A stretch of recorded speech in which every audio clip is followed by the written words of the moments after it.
This is one of the most glamorous and desirable motorcycles made today. Japanese, German, perhaps Italian. But no, it's made here in England. It's a new Norton F1. This machine is race-bred in a true Norton tradition. Its brother was the winner of the 1989 Formula One Championship. It is fast, advanced design, and safe in the right hands, and heralds a return to the philosophy that once made the British motorcycle industry the greatest in the world. Hard to believe just how big the Earl's Court Motorcycle Show was in those days. And who on earth is this? Motorcycles have changed a bit since those days. Yes, they certainly have. Although, of course, there is moves afoot at the moment to bring motorcycles down to smaller sizes and also slower in racing circles. So we may see motorcycles like these once again? Well, if some people have their way, I shouldn't be at all surprised. It is ironic that the demand for British machines built prior to 1965 has never been greater. And where is the largest market? Japan. The prices that you see reached in auctions and on the general world markets just shows the tremendous value which is now placed on these machines.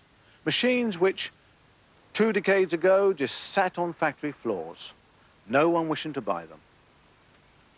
But why is this? Is it a question of nostalgia? Or is it perhaps that they wish to capture something of an age gone by, when the pace was that much slower, when technology didn't mean that you had to take your machine into a trained and fully equipped workshop every time, and that in fact the maintenance was carried out in the kitchen or even in the bedroom? During this next hour, we are going to try 5 machines. 5 machines that we have selected as being representative of the British motorcycle industry. We will, of course, upset some enthusiasts, but we will try at the same time to display what we think about these machines and also to give some indication of what the designers and engineers who designed them had in mind and why they should fetch such premium prices. One of the machines that we will be testing will be a machine which is race-bred, another Norton, but a Norton from another period.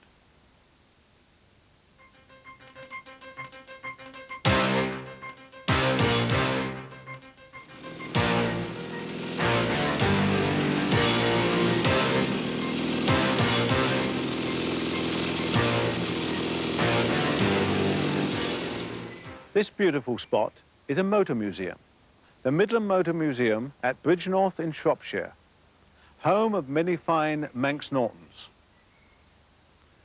This is what many would consider is the ultimate Manx, the featherbed short stroke, produced up until 1963, and a machine which gained many successes on the World Championship circuits and also on the short circuits. Prior to that, you had the Garden Gate model, the model that was produced for the public up until 1952, when the featherbed Norton was introduced. This includes the Garden Gate type frame and for the first time had a twin overhead camshaft engine, for the public that was, the works having used them previously on their own machines. But it all stemmed from an Inter, a machine that had been produced for the road. But they also produced a racing kit. And this is a 1938 version to racing specification, featuring single overhead camshaft. You notice no kickstart and the originator of the Garden Gate type frame, but girder forks. But we are not here today to talk about those machines. We're here to talk about perhaps what could be termed the brother, the Inter, which was produced after a war. And this is, in fact, a model produced in 1948. Specification, Garden Gate, plunger-type suspension, telescopic forks, single camshaft engine, and a heritage dating back in racing to 1932. Norton in the early 30s were a company grappling with the leading edge of technology, overhead camshaft engineering inspired by their successes in racing, particularly on the Isle of Man, where works riders like Jimmy Guthrie and Stanley Woods became heroes.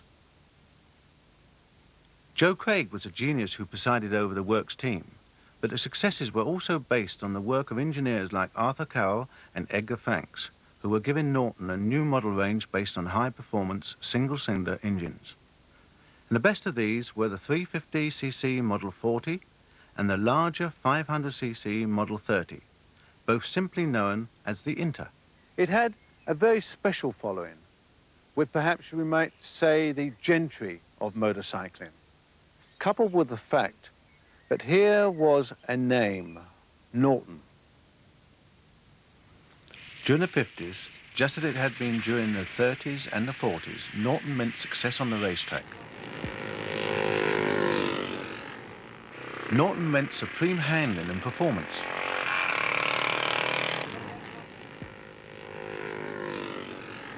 Norton was synonymous with Isle of Man heroes. Norton meant simply the best. When the Inter first appeared in 1932, it was effectively the Norton racer with lights. Or to put it another way, the first Manx was just a race-kitted Inter. Before the war, the International Manx engines were almost identical, but even after the Manx moved to a double knocker design, the Inter retained the original single-cam head. It used a simple design, including a deliberate oil leak to lubricate the exposed valve springs, and by the early 50s, age was beginning to tell. The engine was very dated, and unfortunately, they didn't really capitalise on the racing look on the featherbed model, whereas the pre-war Internationals and the plunger ones, like this particular model, had the racing look about the tank and the oil tank, which was the thing that really made people look for Inters, and that's where I think the nostalgia comes in with them. Stuart Rogers knows the Inter very well. He makes his living preserving this most treasured model. And the appeal is worldwide? Yes, certainly. Yes, I've got people that own them all over the world. There's no doubt about that. They're even collected in Japan now, for using for display purposes as much as riding, I believe. Yes.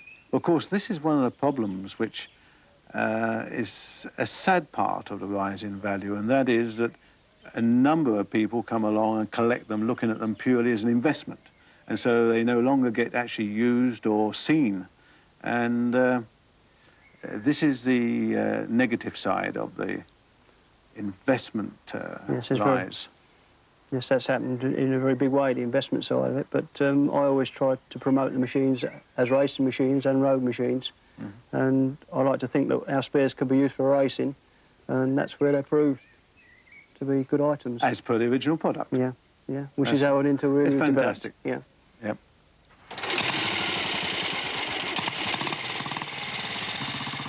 But what does all that 30s and 40s racing heritage actually do for the Inter's road manners?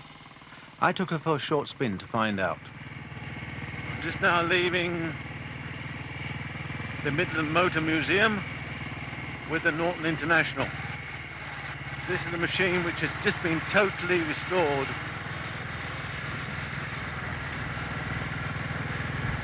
I think that part of the appeal, possibly, of the Inter was that it didn't have many vices. It wasn't a super racy type machine in its normal form. It was a machine that had a truly thoroughbred history, but had very mild and pleasant manners. Mind you, the exposed valve gear could present a problem with its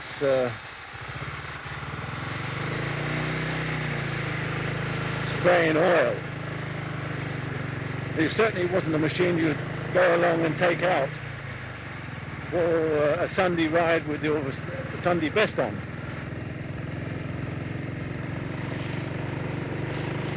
I never quite understood, actually, how Norton's persevered for so long with exposed valve gear, either on the Manx or particularly on machines like the Inter, which were for road use. you certainly took your chance as to whether you got one which held oil or not. The gearbox is the traditional Norton box, 1 up and 3 down. It's a good change. It's not the close ratio version. This is the wide ratio version. They're good for touring.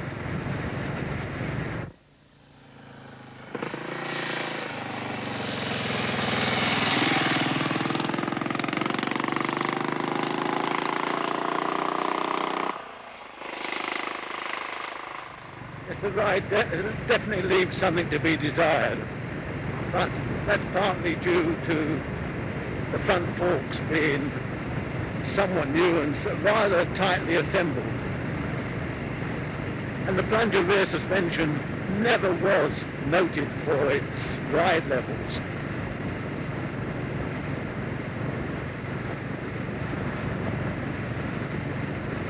But the front bump thump, the single, is rather a nice feeling. And couple that with the fact that it happens to be a Norton International single, I suppose in some ways it tends to make one feel it's a little superior. At least it would if you owned it.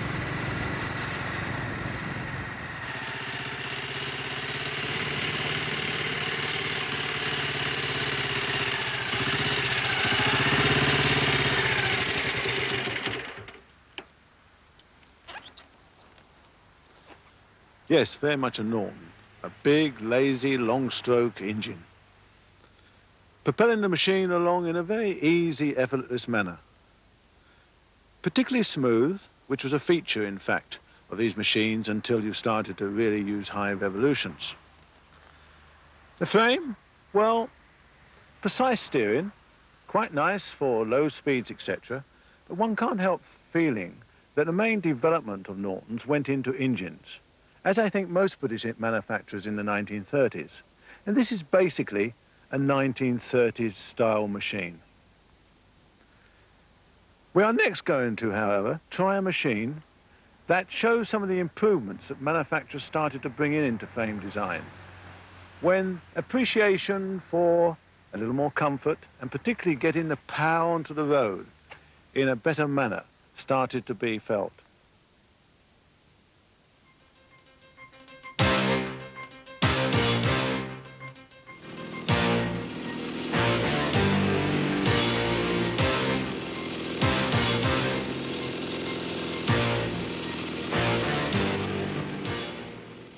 Matchless was the oldest name in British motorcycling, and as part of the AMC group, one of the biggest. Associated Motorcycles wanted a vertical twin to compete with Triumph and others. This was their version. It offered riders a powerful, good-looking, affordable machine with advanced features. It was to be a mainstay of the Matchless range for many years. The G9 was first offered to British riders in 1949, having been introduced the previous year for export only. In line with AMC's badge engineering philosophy, there was an AJS version, the Model 20, differing only in exterior details. The G9 was to remain almost unchanged through into the late 50s. From 1956 on, there was a 600cc version, the G11, primarily aimed at the American market. And the same engine formed the basis for the G45, claimed to be the fastest available 500cc production racer in the world. The overhead valve vertical twin engine may have been inspired by Triumph, but offered some innovations of its own. The crankshaft was a one-piece iron casting and ran in 3 main bearings instead of the usual 2. The barrels and cylinder heads were separate on each side. There were twin high-mounted camshafts and twin oil pumps. The chassis was very advanced. Telescopic front forks, AMC's telehydraulics, which the company had fitted throughout the war to its military machines.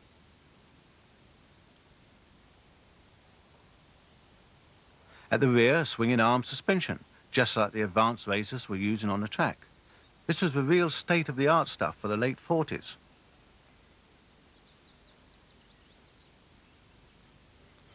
So the AMC twins were seen as very smart and modern, especially the Matchless with its dual seat, megaphone silencers and bright detailing. Little wonder, then, that the G9 and its sister, the AJS, were eagerly snapped up by riders all over the world. One man who was closely linked with AMC in those days was Jock West, a successful factory racer who later became their sales director. Jock, the philosophy behind the development of the G9.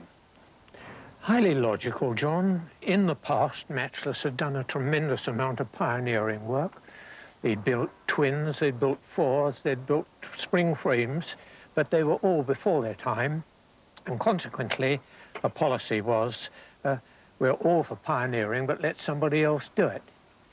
Well, by the late 40s, early 50s, vertical twins were becoming popular. We built one. It wasn't any better than many others. We decided to make a really decent one, and that was the origin of the G9, largely based around a three-bearing crankshaft. The design was entirely in the hands of Philip Walker, a very retiring sort of chap, but a very brilliant chap, and he was given a specification, basically, but he elaborated on it, and you can credit him with the G9 engine. So, the story of the twins from then onwards and the development of the twin, where did it go? Well, the American market had always been brought up on large capacity Harley-Davidson Indian machines, and they could seem to think that that was the only answer. Consequently, they were also pushing for more and more inches, and as a result, and to maintain a good market in the States, particularly California, we enlarged the G9 engine to 545cc to start with. Then it went up to 600cc, and eventually we got up to around about 750. So how was it, I wondered, that a strong British company like AMC, with a tradition of technological innovation, could be overtaken so easily in world markets? It's a long story. In other words, I'm constantly asked what happened to the British motorcycle industry. What you must realise, before the war, it was a seasonal industry. You worked the chaps for 6 months, and then you stood them off for 6 months. Yes. And then you sold them in the spring, and you sold nothing in the autumn. That couldn't be repeated after the war. You had to hold on to your labour, and you had to then decide how many you could sell and make per week. Well, that went fine. The southern hemisphere countries would take all that we could supply in the winter, the northern ones in the summer. Yes. Then they started to run out of cash. Indonesia, Argentina, Chile, New Zealand, Australia, they had to have import licenses, and the demand was there, but they couldn't get the import licenses. Consequently, production had to be adjusted and reduced accordingly, and eventually it became almost uneconomic. How was it, in your opinion, that the Japanese managed to create further new developments? At that time, when the Japs started, they were meeting their own home market. They were exporting only about 10 and eventually 15%, and so there was no problem about that. In the interim, the world slack period started to evaporate, and consequently they were able to expand with it, whereas in the meantime the British industry had more or less disappeared. Jock's racing career with AMC took in glorious machinery like the G9's racing brother, the handsome G45. But it was a notoriously difficult engine to tune and had a long list of niggling faults. The twin was searingly fast in a straight line, but its single-cylinder successor, the G50, was to gain all the glory.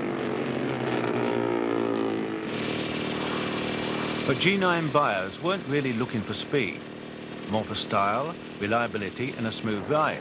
And those virtues still shine through 35 years on. The ride is immediately noticeable as being superior to that which I experienced on the Inter.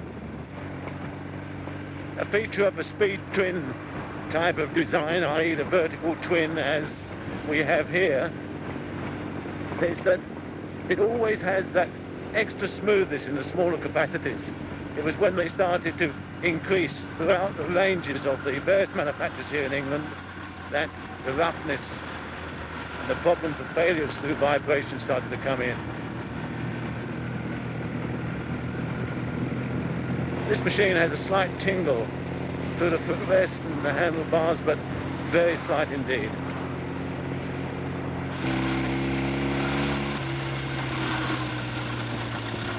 I find the exhaust note for a machine which is basically a touring machine, AMC hadn't by this stage started to really develop a sporting version, to be somewhat too noisy.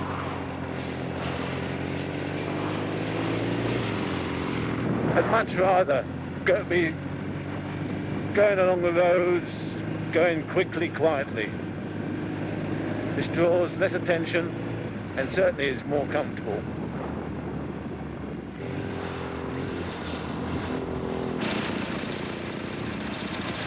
Brakes seem quite adequate. Typical telescopic fork dive at the front end.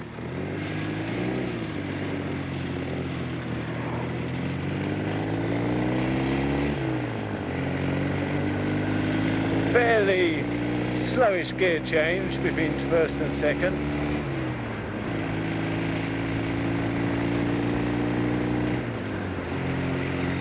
In fact, there's a slight grating on all the gears. And the machine gives me a little impression of being just a little tired. It certainly is not a machine which thrives on being revved at all, but it's still quite pleasant. The G9 set a trend for the next 2 decades towards a typical British motorcycle, a parallel twin with swing arm, rear and telescopic front suspension. But there was another way forward, a very different way.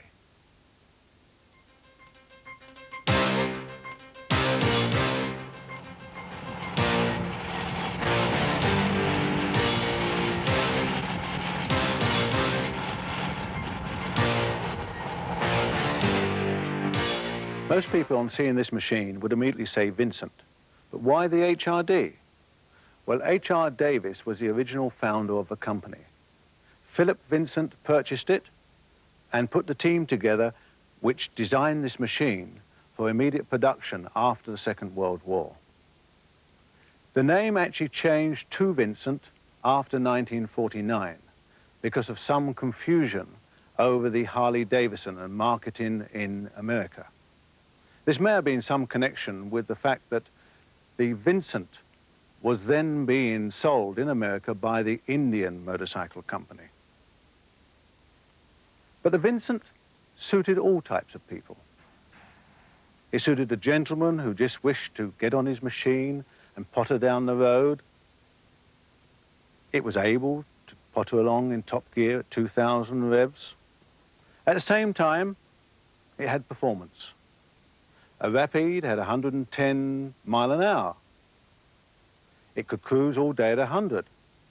The Black Shadow, slightly higher compression ratio, larger carburetors, slightly modified brakes, etc., 120. And who would forget the Black Lightning? First made famous by George Brown, and then rolly-free, wearing only shorts, lying prone along the machine, doing over 150 on the American salt flats. No, truly a part of British heritage and a tremendous machine.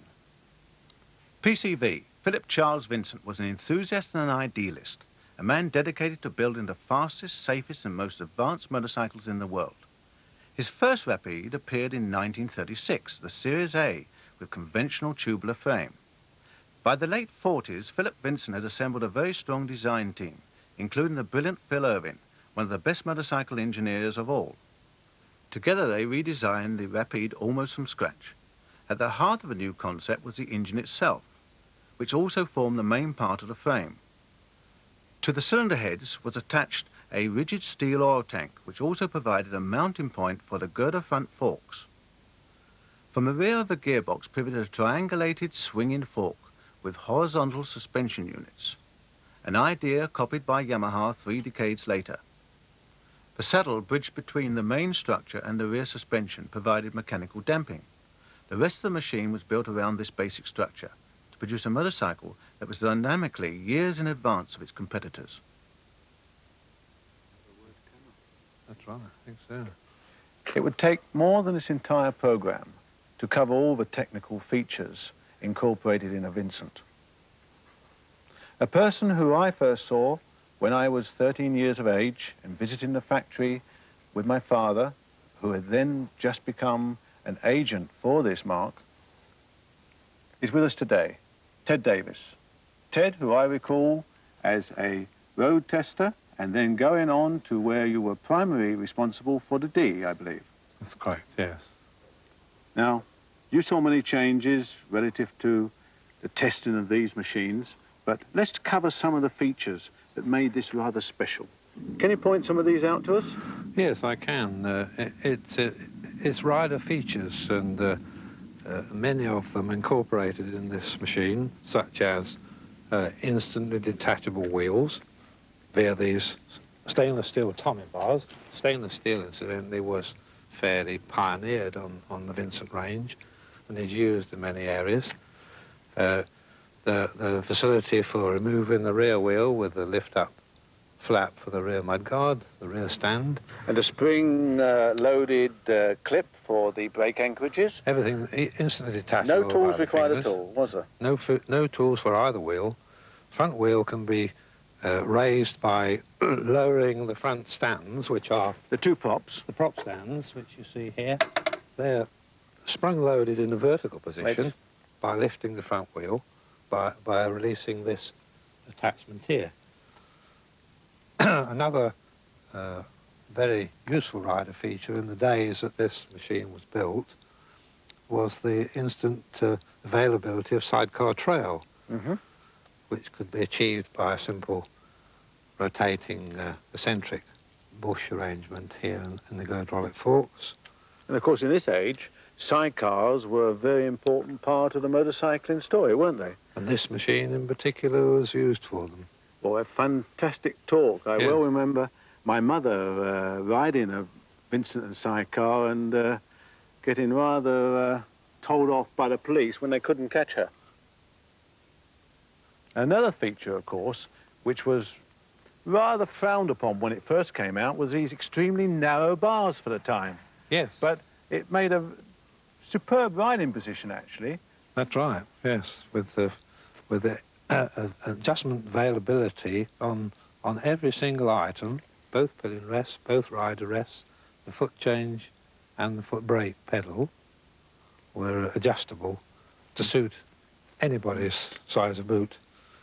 Well, because, I mean, you've raced the same as I have, and what I think many of the people don't understand is that it's very important that the machine fits. And Vincent came right in that it tended to fit from the start, but you could make all those little adjustments. It was there for you to do it, to make everything fall to hand. And with the sort of performance a machine like this had, it was important that you didn't have to reach around for the brake lever or the clutch lever or the foot brake or the gear lever. That's true. Well, one feature that we have completely left out, which is very important and very advanced, is the facility with four brakes, the front one being compensated by the balance beam, and the two rears individually adjusted to operate from the foot pedal. In my mind, and I've said this on many occasions, I thought that if you were going to take a British design and actually reproduce it with some updating, the only design that truly warranted it was, in fact, the Vincent Twin. Yes, I agree. We should have joined forces and built a limited quantity like the Morgan Company, and the thing would be still going today. Yes. With the advantage of 35 years more development, we would be looking at a vastly different machine than we're looking at today. The Series C really shows Vincent at the height of their powers before they went into decline. Everything done at the Stevenage Works was dictated by the purest engineering principles, and in the end that led to conflict with the bankers and accountants who weren't always sympathetic to the desire for the best possible materials and quality. Philip Vincent's own vision of the future was embodied in the Black Prince and Black Knight models, full enclosed for ultimate comfort. Introduced in 1954, the new shape was years ahead of its time, and unfortunately of the buyers too. It formed Vincent's epitaph. But the V-twin continued to mock the motorcycling world with its power. George Brown used one to set speed records well into the 1960s. I'd almost forgotten how much fun Vincent's are to ride. I'm just pottering along out of the park now. It's rather nice, actually, and brings back fond memories, and perhaps a few not so fond memories of those early years in the 50s, when I was doing the regular travel morning and evening back between Croydon and Stevenage, where I was working at Vincent HRD as an apprentice.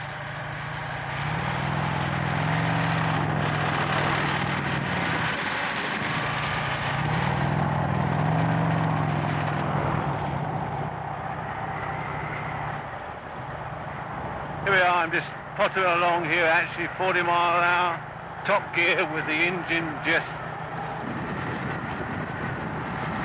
plonking along. Gear change is working nicely, clutch is working nicely. The centrifugal clutch came in for a lot of criticism from many people. But this only really gave problems when oil managed to find its way onto the linings. The important thing was that it was able to cope with the full power that the V-twin was able to turn out, and not just power, the actual torque. Because the big thing about the Vincent twin was what a good, nice, torquey engine it was.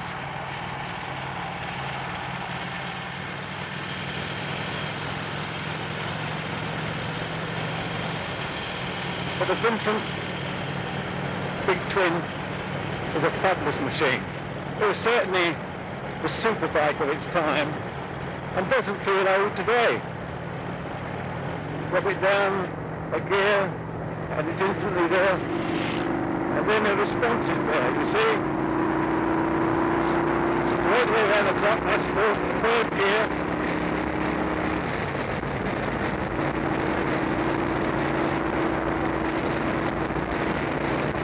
Quite effortless. Machines like this could cruise along at 100 miles an hour all day. And of course, in the times gone by when these were produced, that was quite legal. I have a 1949 Rapide sitting at home. And one of the first things I'm going to do when I go back is to put it back in order and make certain that it comes out again. Because I'm really enjoying this short ride we're having today. The main features is one, this super lazy power unit. Or lazy in the way that it produces its power. It's there all the time. You can just potter along. It's relatively quiet exhaust noise. Engine-wise, yes, it does have some mechanical clatter, but it's a total aluminium engine, and the sound is magnified. But when you're sort of travelling along, that's hardly noticeable. It has power available when you open the turf strip, as you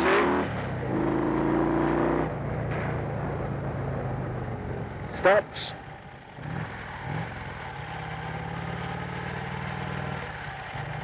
And it actually handles very well. You have to get used to that initial feel if you were just maneuvering at slow speeds. And overall, the machine, subject to it being set up and maintained properly relative to dampers, etc., handles comparably to the very best as far as I'm concerned. The Vincent was a prototype superbike, offering mind-blowing performance, advanced engineering, and a price to match. But there was a more modest route to legendary status.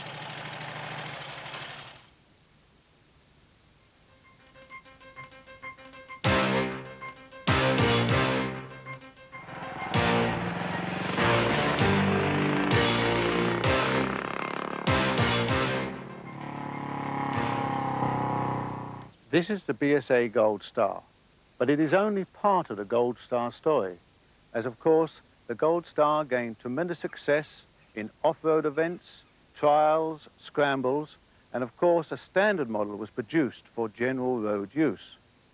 This particular model is the DBD 34, 500cc, and produced in 1960.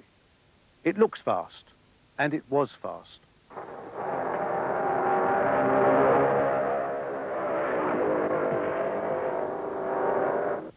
The Gold Star Clubman was BSA's 350 and 500 production road racer, a bike designed and equipped for the racetrack.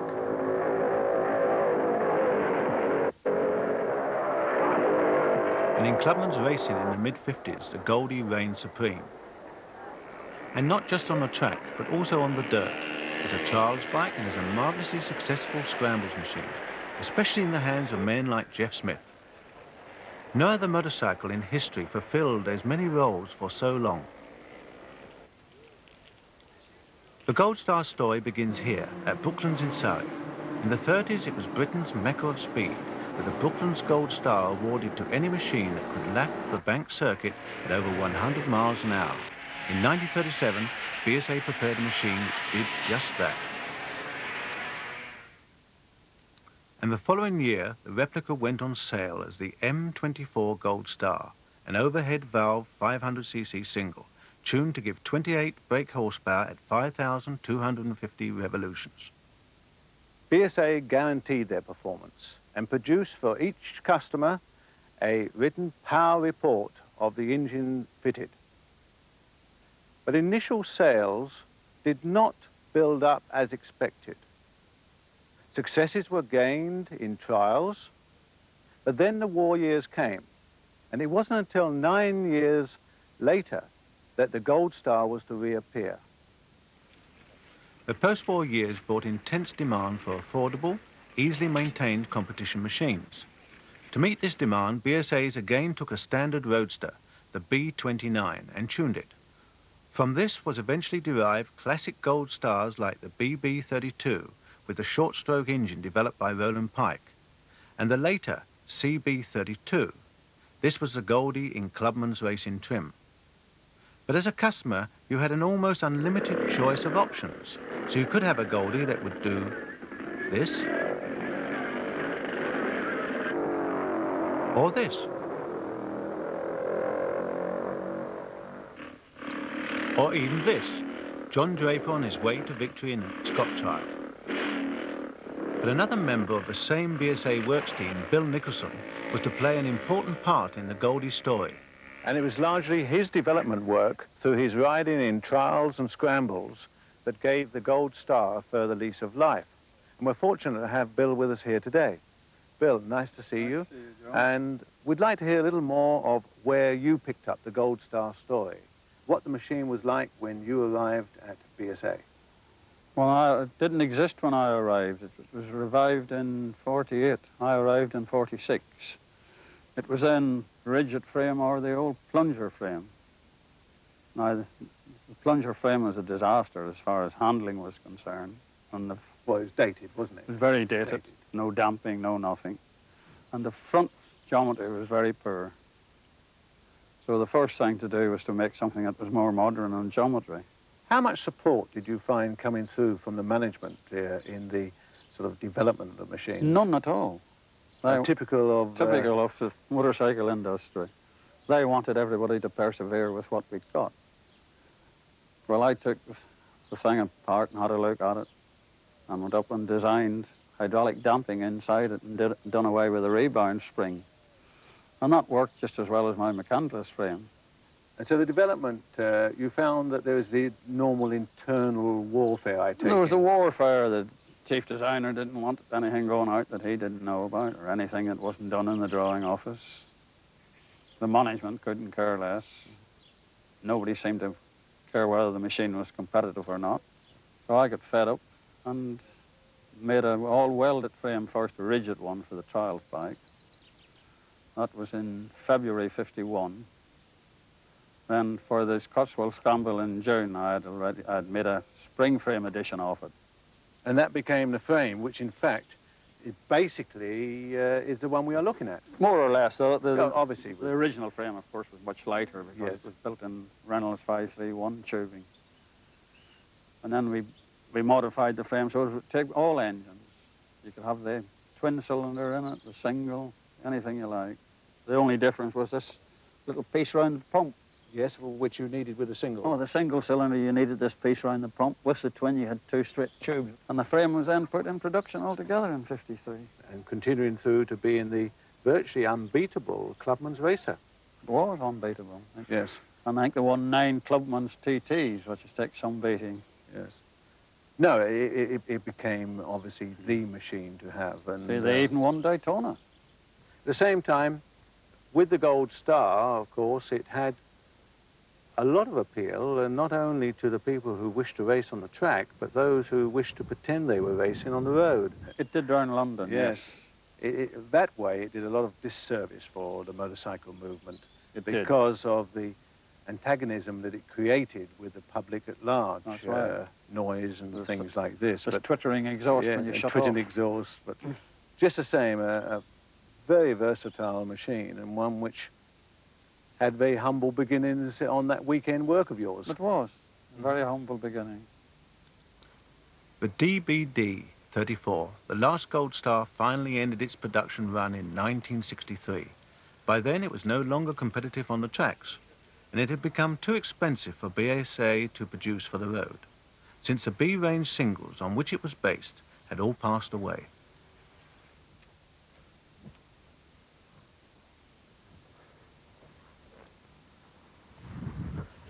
The passing of the Gold Star was mourned by enthusiasts the world over.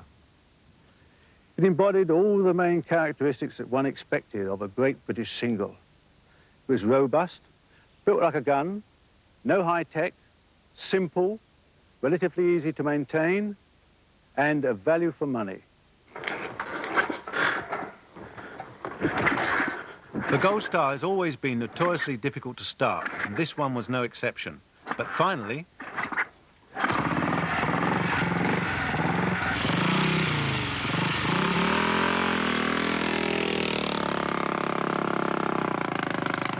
not too much clutch slip.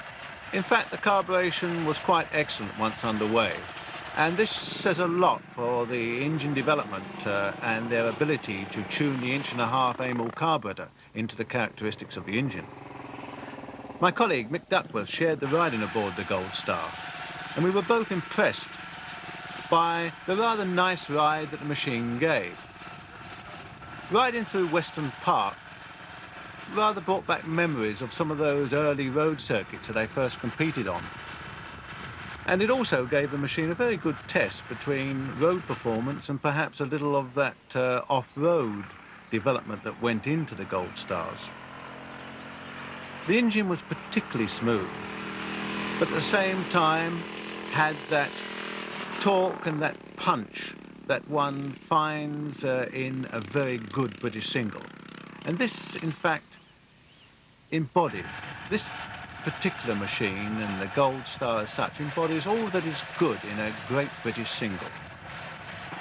The credit for this, of course, to a large extent must go to Roland Pike, who had made some reputation in his tuning of Rudges in the early 1950s, but then made a tremendous reputation through this machine, and also his own personal 250 version of it, which gained much success on the tracks.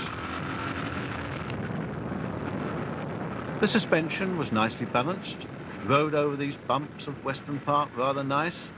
The brakes worked well. Of course, the forks dived rather a lot, but then that's to be expected. And the BSA has a fairly long suspension movement. And as you see, it's very tractable and was able to be driven in a very sedate manner also.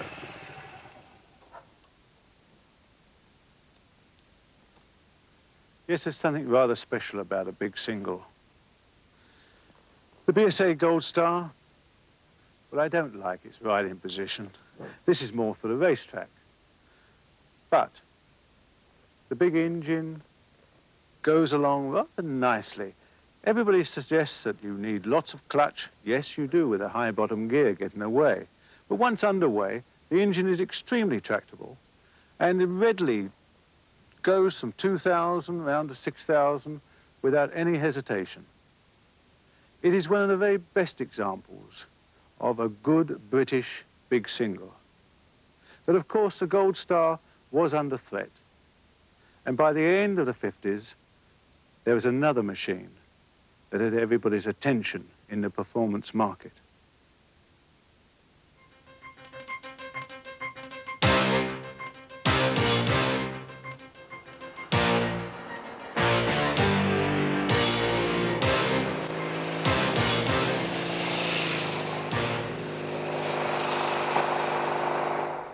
If I had to choose one British manufacturer who had showed real flair in the immediate post-war years, then I would choose Triumph.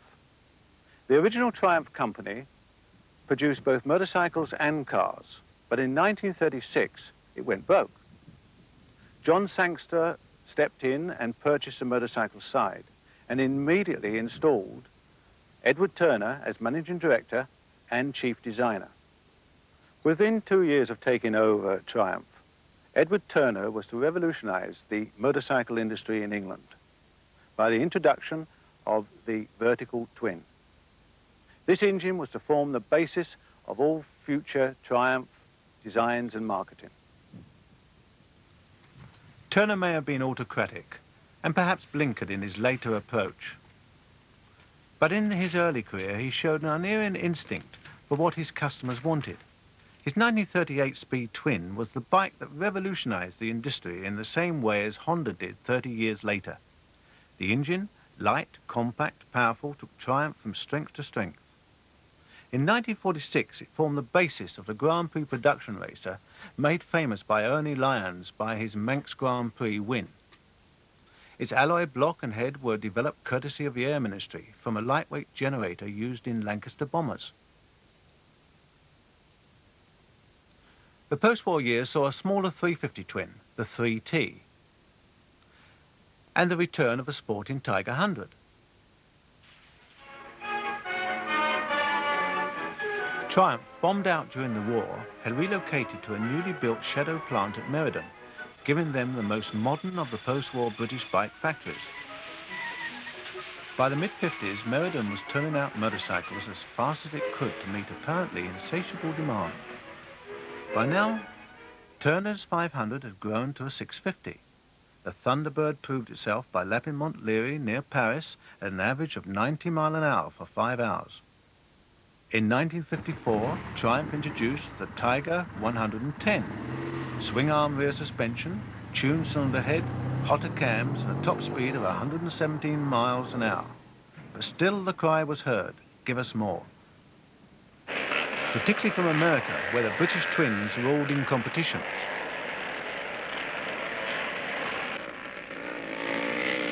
And the Triumph organization was a potent force indeed. The Americans wanted a twin carb head and higher compression ratios, and what the Americans wanted, they got. In 1956, a tuned Triumph 650 powered Johnny Allen to over 200 miles per hour on the Bonneville salt flats, and the start of a legend. A very late addition to the 1959 range was a twin-carb version of the Tiger, but Bonneville had arrived. 1959 was a great year for Triumph.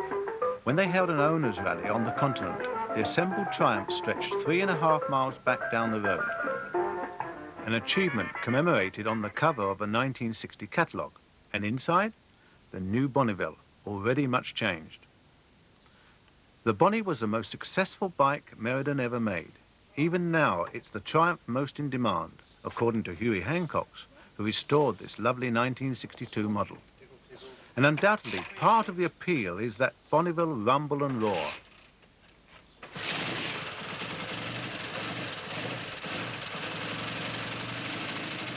One of the true bedrock sounds in motorcycling.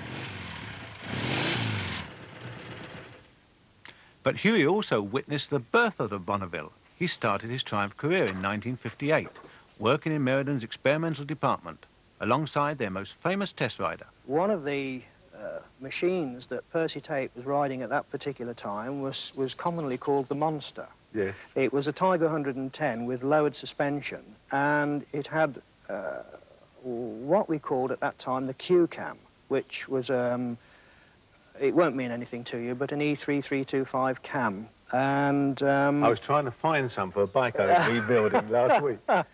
Yes, they're hard to come by now. And of course this thing had the displayed delta head and the twin carburettors. I remember well going to Myra with Percy. This thing went round the high-speed #1 circuit, and at that time Norman Dewis was there with a Jaguar, and he and Percy had a little bit of a do, and I think the top speed on the Bonneville at that time was 132, and it stood for quite a long while. That's fantastic. Well, but typical of the British motorcycle industry, it was all came about by accident. It really did, yes. I think they wanted to name the Bonneville after the Johnny Allen success, and it was a snap decision by Edward Turner to include it in the '59 show lineup. Well, we come to the end of 1962, and the Bonneville, as really the Bonneville was known, came to an end. And a step forward, or some people may think differently, but a step forward to unit construction, etc., took place. Yes. That really, I suppose, spelt the end of the Bonneville as we know it. The original magical Bonneville, the pre-unit Bonnie, which now people would willingly sacrifice a right arm for. Yes, the unit construction Bonnie, I don't think holds as much mystique or magic as this particular model, but they were very successful. It was a natural progression. Oh, really, yes, of course. The big, thick, single down-tube frame, the engine all being in one piece was far more, it was rigid. The swinging arm was held between two plates on the rear frame assembly, which stiffened the whole plot up. People used to say, well, Triumphs never steered anyway, but it certainly did help the steering, and there was a great feeling of togetherness rather than when you're riding this. It does tend to want to do its own thing on fast corners. But there is something rather special about the Bonneville, isn't there? I mean, obviously, it's something very close to your heart, as certain machines are to mine. Yes. But it does have something about it, and this is reflected in the values nowadays. Yes, and yes. the tremendous appeal. And I think to a large extent, and I don't know if you would agree, the important thing was these sort of machines were so versatile. They could be those sort of super off-road machines rushing through the deserts of America, or they could in fact be just pottering along with the little motorcycle club on the weekend with the girlfriend on the back. Or the fast road burner. Or the fast road burner. It had all these possibilities. And of course, it also became the cafe racer. Plus, it had the style, the looks, the balance. And could be maintained in a little backyard. Yes, very easily. From 1960, the Bonneville was to evolve over the next 2 decades, growing in sophistication, developing in specification, and increasing in size to 750. But the Bonneville's life also coincided with the death of the old British industry, declining against the Germans, the Italians, and most of all, the Japanese. The final collapse of the Meriden Cooperative in 1982 virtually marked the end of the road for both the Bonnie and the factory that gave it birth. This Triumph Bonneville represents the British motorcycle industry at the height of its success and its power. So let's take it for a run and just see how good it really was. Being a Triumph, it should start for first time. If it doesn't, we'll put it down to me.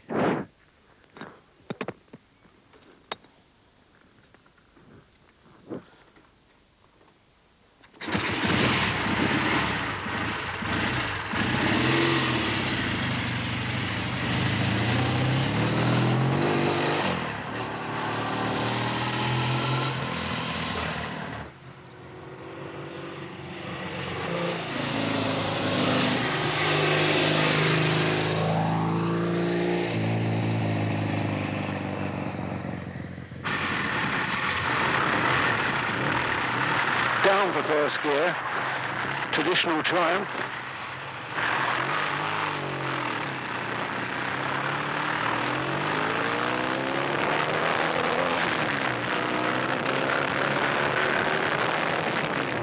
Gear change slightly grating, not the smoothest of changes, at least on from first to second. Into top gear, that's extremely smooth.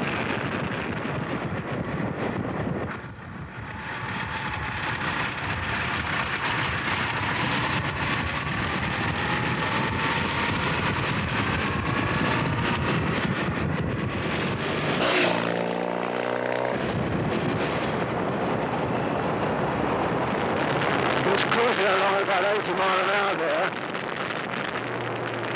We ride again, quite well balanced between front and rear.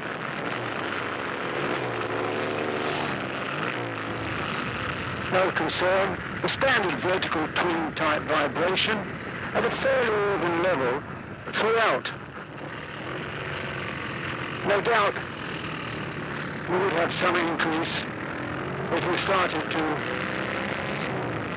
use extremely high revs up towards the 7,000 revolutions or so.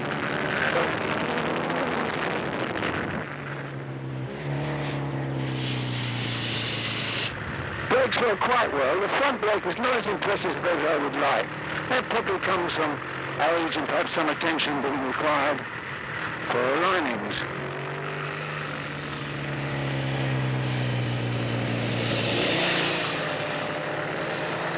The steering is light and at low speeds, very maneuverable. You haven't got any concern about feeling heaviness and it wanting to fall on you.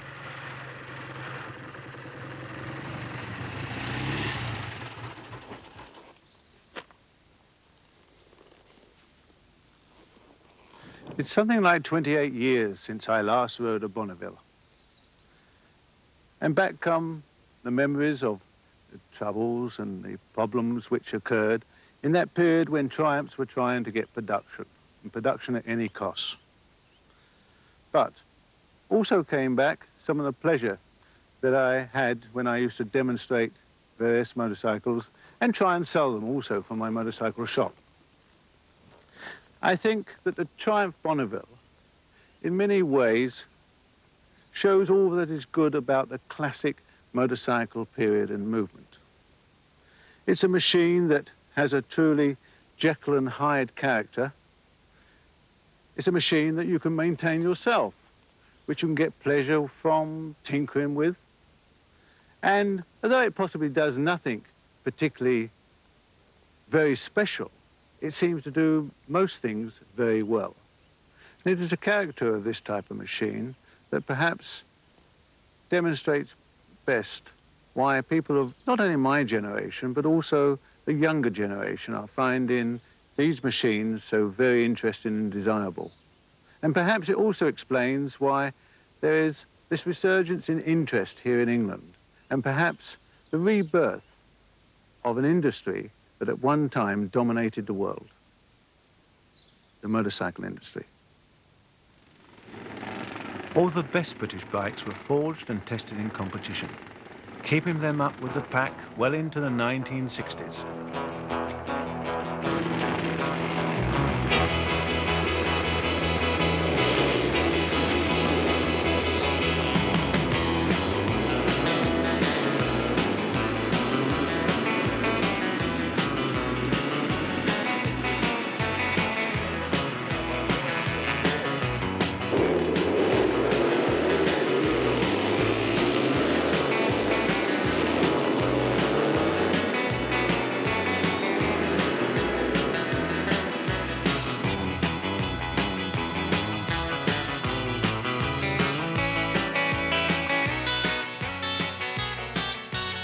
Track success put the Japanese ahead after that.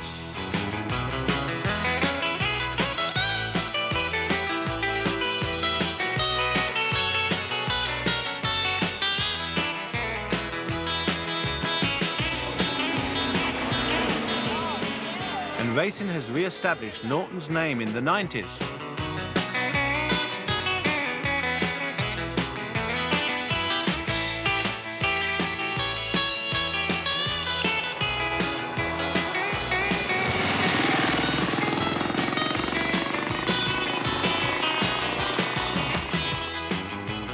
So perhaps there will be future classics which, like these, bear the legend, made in England.